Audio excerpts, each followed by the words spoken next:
નમસ્કાર દોસ્તો, જય સિયારામ। મારા પાસે તમે જોઈ શકો છો મારા વાલા પ્રભુજી સરસ મસ્તીના કામ કરી રહ્યા છે, વાલર ફોરી રહ્યા છે, કોકો ચોળી ફોલી રહ્યા છે, બપોરના શાકની તૈયારી કરી રહ્યા છે। પ્રભુજી બધા હળી મળીને બધા કામ કરે છે, અમને મદદરૂપ પણ થાય છે।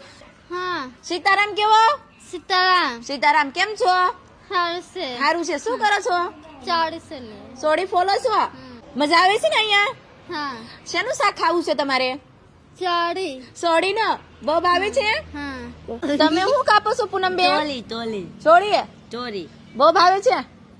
ભાવે ને પ્રભુજી આમ કરે, પ્રભુજી તેમ કરે, और કોઈ વસ્તુની ખબર નથી પડતી। તમે નજરે જોવો અમારા પ્રભુજી કેટલા મદદરૂપ થાય છે। એમ જ રોજ જ અમારે કંઈક ને કંઈક કોઈ પણ કામ હોય બધા હળી મળીને અમારા બધા પ્રભુજી કરે છે। તમે પણ અમારા પ્રભુજી સાથે એક મુલાકાત લો, તમને બહુ સારું લાગશે।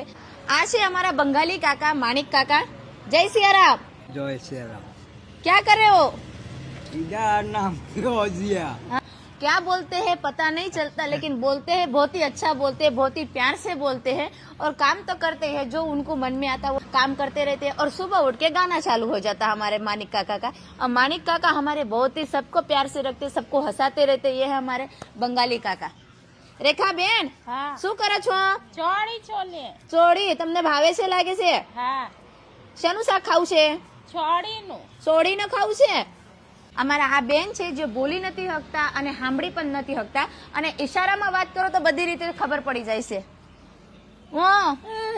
હા સારું સારું છે, ખાવાનું છે? હા બનાવવાનું, બધાને દેવાનું ને? હા આ અમારા મંગી બેન છે, અને એક પણ દાણો સડેલો નથી નાખ્યો।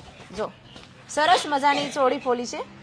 આપણે બધા કહે છે કે આવા લોકોને ખબર નથી પડતી, પણ એનાથી પ્રેમથી કામ કરું તો એ બધું કરે છે, બધું શક્ય છે। થોડો પ્રેમ જરૂર છે એ લોકોને। પ્રભુ સેવા આશ્રમમાં અમારા બધા પ્રભુજી હળી મળીને રહે છે, હળી મળીને કામ કરે છે અને હંમેશા આનંદમાં રહે છે।